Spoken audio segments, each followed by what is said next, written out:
What is up, everybody? LUI here. So finally, the results are in when it comes to classic physique. There is no big surprise since we all knew that the combat was between Arash Rahbar and Breon Ansley. So Mr. Olympia title holder Breon Ansley confirmed, and he became the very first Arnold Classic winner in this newly created division, the much exciting classic physique. He was good. He was good.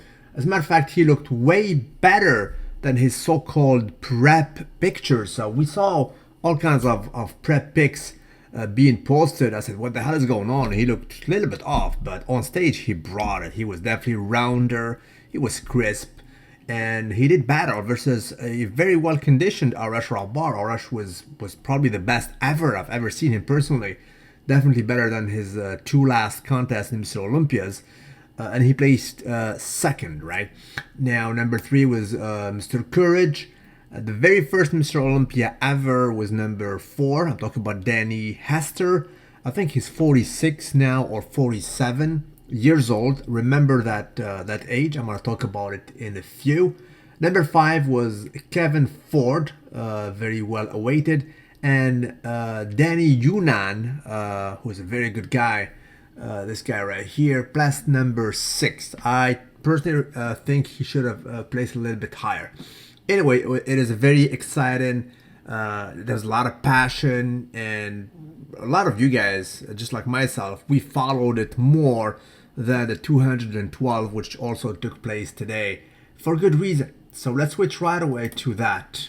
Very special, very surprising to say the least. Now, I told you that Danny Hester was 46 or 47. Now, guess what? The winner of the 212 category is 46 years old. That's not the only surprise right there. It is his pro debut. Dude is unknown. Nobody knows him. So he is a Libyan guy living in the UK. His name is Kamal Al-Gargani. I've heard about him actually. I posted a picture about him. The first time I posted a picture about him, I could not even tag him on Instagram because he did not have an account. I said, who the hell is this guy? Right? I think, correct me if I'm wrong, I think he's being trained, or at least back then he was being trained by George Farah. Correct me if I'm wrong. But anyway, a guru posted a picture and I took a look at his back. I said, what the hell, this guy is good. But he is unknown. I didn't even know he was 46. But he has beaten the who's who in this category. And let me tell you, it's quite shocking because these guys used to be, I mean, they stand next to Flex Lewis and he walked through them. Now, granted, they were not conditioned. Number 2 was also a surprise. Actually, Dixon placed number 2nd, if I'm not mistaken. Let me see. Oh, didn't put him here. But anyway, Dixon placed number 2nd. This is Samir Trudi. He is from Sweden. Originally, he's kind of a mix. I think his mother is Tunisian and his father is Egyptian or Iraqi, things like that. Anyway, so this is the guy who won again. The Boston Mass, I think he placed number, let me tell you, to give it to you properly. Yeah, the Boston Mass placed number 5. Wow, I mean, it's quite surprising. As I mentioned, these guys usually stand toe-to-toe with Flex Wheeler in the finals of Mr. Olympia. And David Henry, a veteran, granted, he wasn't really on. I mean, you can take a look at the legs. They were never his strength, granted, but as we say in French, fusiforme. I have no idea if you say it in English, but they look really off in a severe way. He's old. I think he's also an engineer. One of the best backs ever. He's like a small Ronnie Coleman from the back, or at least he used to be. But he's a shadow of his old self. It is quite revealing. The Boston Mass, my very good friend. He was way better last time I saw him a few months ago in Kuwait, where he placed 2nd.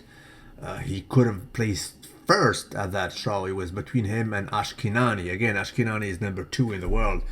That's how it is, quite shocking. So this guy is the cream of the crop, but right now he has been smoked. And my other good friend, Mr. Guy Cisternino, it was very well conditioned. He brought it, but a little bit, not a little bit, but he was flat for sure. And he placed 6. So the 212 was quite shocking to say the least. Surprises in a bad way. In a bad way, right? Well, it does not usher good news for bodybuilding.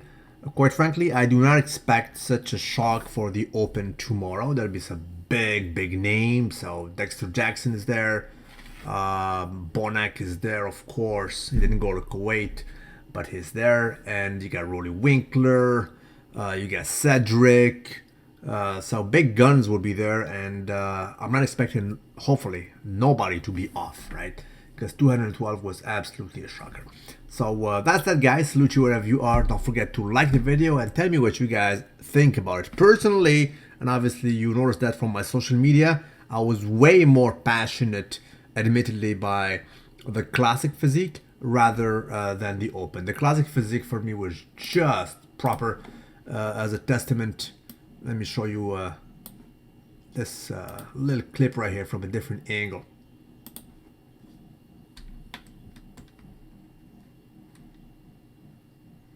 There we go. It's just proper. For me, this is just classical lines in my book. It's just proper. So well-deserved win by Brion. He was round, and Arash was not far behind.